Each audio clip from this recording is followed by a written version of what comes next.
Hey everybody, and welcome to an unusual video where we'll be providing some analysis and potentially insight onto some rumors of some exciting things that could potentially be making it into the Binding of Isaac Rebirth. I'm Northernlion, joined of course by my esteemed co-host, noted Isaac personality, high-level, min-max player, YouTuber, and streamer, bisnap. Hello. How's it going? Pretty well. Alright, so we're basically becoming gossip rag reporters for the purposes of this video. Essentially, what has happened is Edmund McMillan runs a form spring, which is basically like an Ask Me Anything type website where people can go ask him stuff. And we both kind of got intrigued by this question that we saw yesterday, so I'll just read this out so we can get started. User Classis asked the question, are there aspects of Spelunky that we will see in Rebirth? And Edmund responded, hoping to do the daily run type option as well as something like the Ghost, which is obviously really intriguing. To see if this could potentially make it in. I know Edmund in the past has talked about taking a lot of influence from the design of Spelunky, but this is the first time we've ever had any kind of like explicit hinting that something might make it in. So let me ask you what your opinion would be on something like the daily challenge run first, and then we'll talk about the real meat of the discussion, which is the potential of the Ghost. The daily challenge, I think, is like that's a really good idea. Although in Isaac, there's kind of no real way to measure your success, kind of, if you know what I'm saying. Yeah. Like in Spelunky, you can either measure it by the speed at which you beat the game or the amount of money you have at the end, I guess. Right, and I mean, maybe Rebirth will have a timer or something, and that'll contribute. And maybe that other thing you talked about will contribute, but we're not there yet. That other thing we talked about, now I'm in the dark. Right, so, I mean, kind of, if it's time-based, that works, or if it's just progress-based, but there's no money aspect.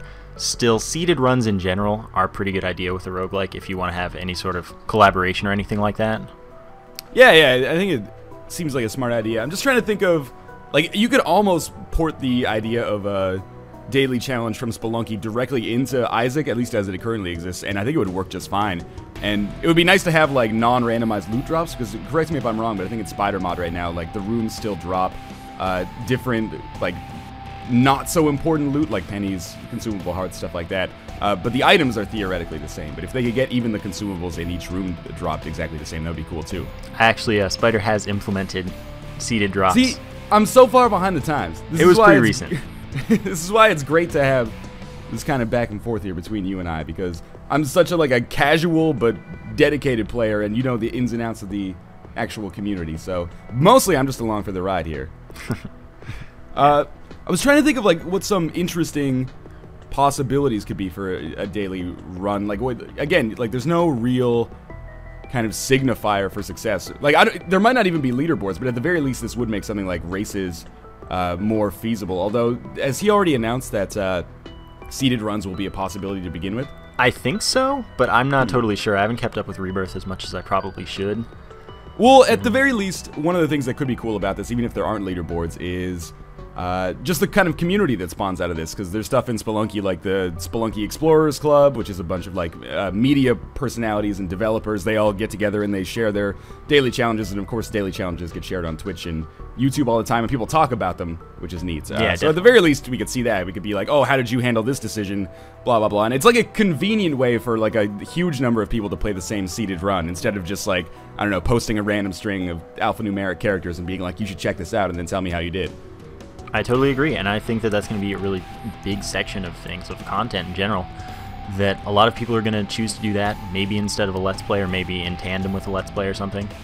That's actually a really good point, because a lot of the Isaac personalities, you and I included, mostly our shtick is we kind of do one run every day, so, you know, I know that changed the way that I played Spelunky on YouTube for sure. It's just very convenient if you're putting out one video a day to do the daily challenge, because people can relate to it, people can play it for themselves, and finally, people who shit-talk you for making a decision on the run can put their money where their mouth is and then see how they did instead. That's totally true, and I really look forward to that, honestly. Obviously, everyone's positive about the idea of a daily challenge. The more kind of questionable, and I don't mean that necessarily in a negative way, but the more interesting kind of meat here is Edmund saying that he wanted to put something like the Ghost into the Binding of Isaac. So for anybody who's watching this, they're fans of Isaac, presumably, but in Spelunky, you might not be familiar with the idea of the ghost, which is basically if you spend more than 2.5 minutes on any individual level, then a ghost will come out from the side of the screen, and it'll home in on you and start chasing you down, and it's, you know, relatively easy to avoid, but it can cause some difficult situations, and it's a one-hit KO type deal. So, obviously, we don't necessarily have specifics on how something like this would work in Rebirth, or, you know, we can't gaze into our crystal ball and see if it'll eventually happen. But why don't you talk about your thoughts on the concept of this, assuming it actually does come to fruition, and I'm sure we'll have more to discuss on this. Right, I have completely mixed thoughts on this, because there are so many ways that it could be done horribly wrong and totally ruin a lot of the game, but there are a few ways that it could be done pretty well, I think, and probably plenty that I haven't thought of as well. Still, I am a little worried, considering choices like the Polaroid and other game design decisions that aren't necessarily about good game design as opposed to an idea that he likes. So, yeah, you know. I see where you're coming from with that, and I almost wonder, like, obviously people that play the game, like you and myself and people who have hundreds or even thousands of hours invested in it, we have kind of like, we have an equilibrium with the game, if that makes sense. Like, we know what the game could possibly present and, you know, the limitations that we have with that. Like, whenever we do a run, if we want to go down to the chest and we're not using Spider Mod or Cheat Engine or something like that, we know that the trinket is basically going to be irrelevant. We have to take the Polaroid once we leave the depths part 2. And that's something that I think we both kind of expressed a little bit of disappointment about, that trinkets are kind of this untapped potential. And I kind of feel like for players like us, the ghost could be like that as well, if it's something that makes it, I don't know, more difficult to kind of just not break the game, but spend as much time per floor as possible. That's a huge change for a number of people who play the game at a high level.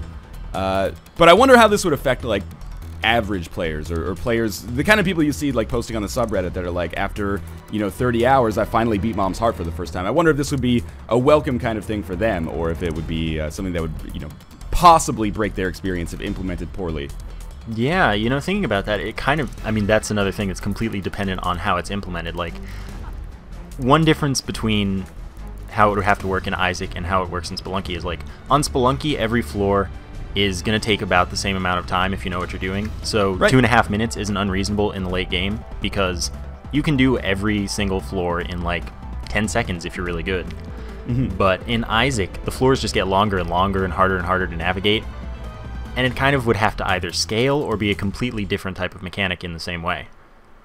Yeah, that's a good point. I was actually, if it didn't scale, you could end up with some really, really stressful situations. Like, imagine you got Curse of Darkness on like a late game floor, so you couldn't even see the map, and then maybe you're on the Cathedral or something like that, which is a relatively long floor. That could make like a 75% chance of the ghost showing up, depending on what the timer is. Again, you know, it's important to know this is all speculation, because we have no idea how this would be implemented, if it even will. But why don't we actually come up with some ideas for that? So we had a couple of ideas that we had brainstormed personally for what could theoretically be great or possibly not so great implementations of something like the ghost. So why don't you come up with a couple of those? Right. One thought I had was that if you spend some amount of time on the floor, too much time, any uncompleted rooms would start pulling from the enemies from the next set of floors. So, like, you spend 10 minutes on the basement part 1, and you start getting caves enemies instead. And that would make it a little tougher. You'd be like, well, I probably shouldn't spend this much time here, because it gets pretty hard, but I don't think it'd break the experience, because you know, you can totally deal with them if you know what they are. Yeah. So that's one way.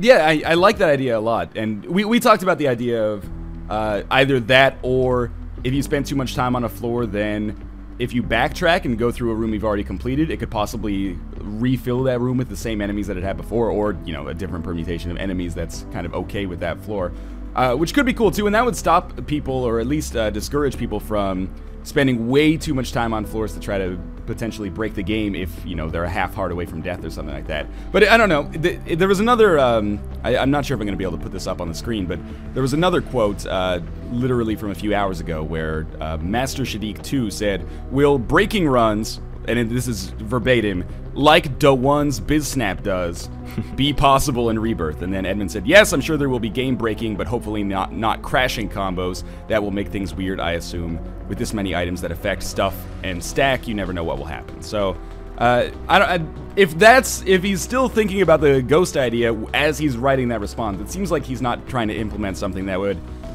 necessarily discourage you from taking a ton of time on the floor. But I don't know. Yeah, I like the possible implementation that you put up there or suggested there. I think that would work really well, and it would make it substantially more difficult, which is always nice, to raise the skill ceiling a little bit, because one of the criticisms you do get when you get to a relatively high level in Spelunky, or sorry, in the Binding of Isaac, is that you mastered it, and at least when it comes to beating Mom's heart regularly, it's basically a foregone conclusion for most players that have invested a ton of time into the game. So I think raising the skill ceiling would be nice. Yeah, it totally would.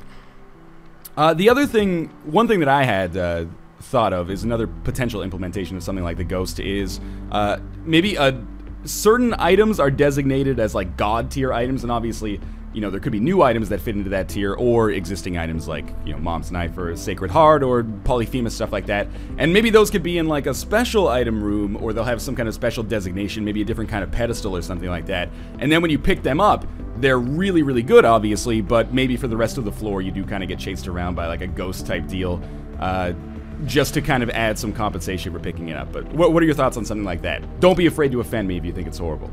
I mean, that'd be totally fine with me, honestly, because, people do always complain in videos such as ours when you take good items like that. They're like, oh my god, Brimstone, stop taking that item. It's so annoying.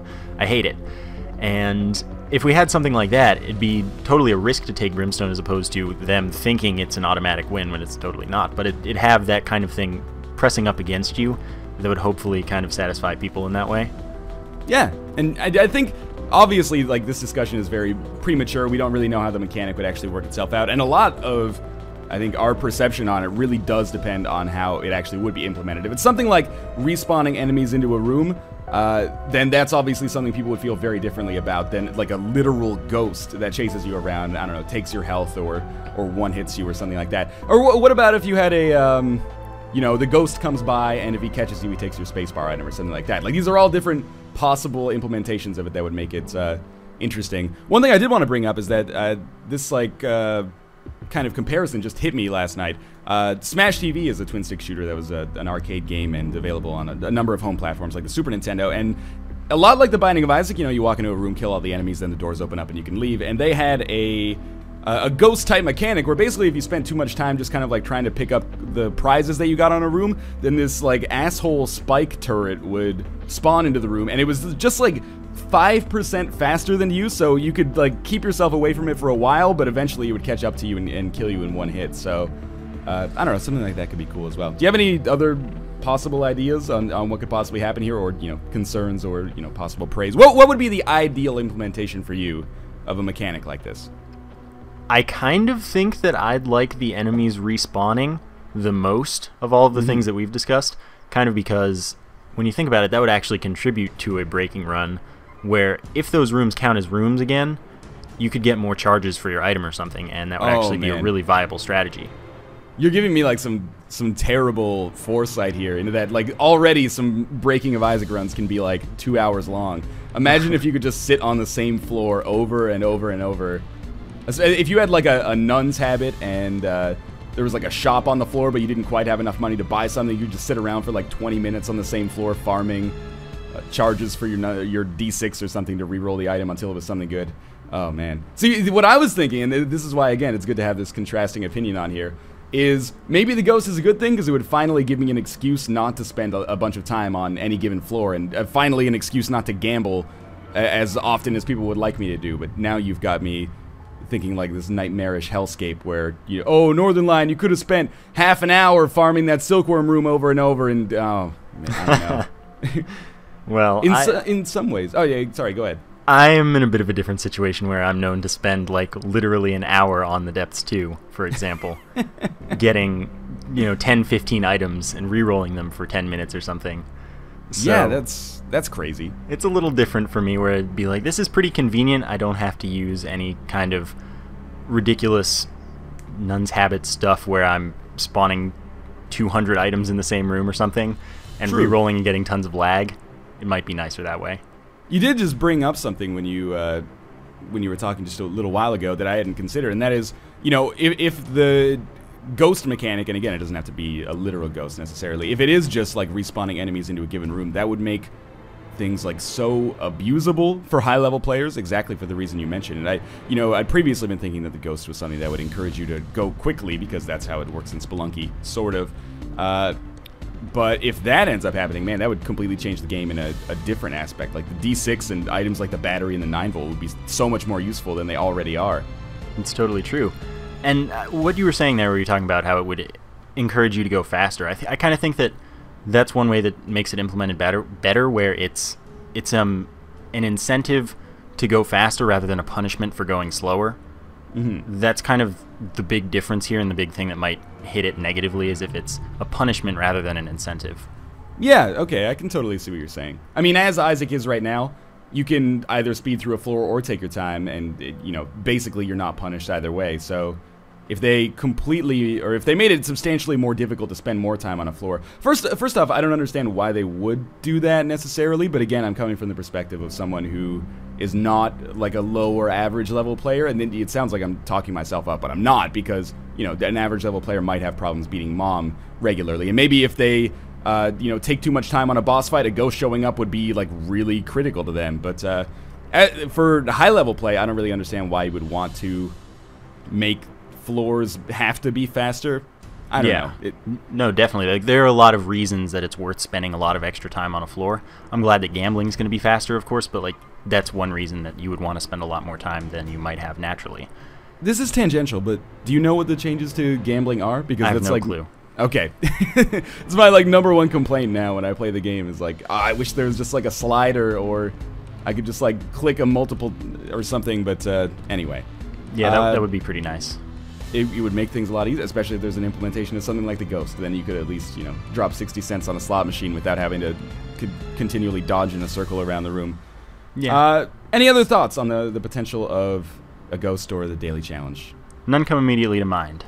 Beautiful. All right, so I think it's fair to say that we're both, and I assume that everybody else is more or less positive on the idea of a daily challenge. I don't know what kind of curmudgeon you would have to be to dislike that idea. Maybe someone who hasn't played Spelunky and realized that it's added a lot of life to that game. Not that it necessarily needed it. And the Ghost, maybe a little bit more muted, a little bit more apprehensive right now. I'm excited to see how it's implemented because, well, I mean, we're going to play the bejesus out of this game regardless, of course. So I'm excited to see how it's implemented, to see how it changes the game. Obviously, a little bit wary about some of the choices that could possibly be made because we're very comfortable with the way Isaac is right now. But, there's potential upside as well as potential downside as well. So, bisnap, thank you for joining me. Thank you for doing this with me. The footage that you were watching is actually from one of Bisnap's videos. Feel free to check that out, youtube.com/Bisnap. If you're only familiar with me and not familiar with him, he is a much more analytical and high-level min-max type Binding of Isaac player. So if you're the kind of person who likes watching really exhaustive and highly, well-played runs instead of runs that are completely by the seat of the pants and, don't have any knowledge of mechanics for the most part, go check him out. He is, beloved within the Isaac community for sure. And, of course, twitter.com/BisnapLP for his tweets. Is that accurate? That is indeed accurate. Fantastic. So, as always, thanks for watching this video, guys. I don't know if there's going to be many more like it, but with Rebirth potentially pushed back to a little bit later in 2014, I'm sure there's going to be more nuggets of information coming out, more rumors and stuff like that. So, if Bisnap is happy to rejoin me to talk about those when there's significant information like there was today, then, yeah, maybe we'll do that. But, as always, I hope you guys have enjoyed the video. Make sure to show your support if you did, and, of course, we'll see you next time. See you.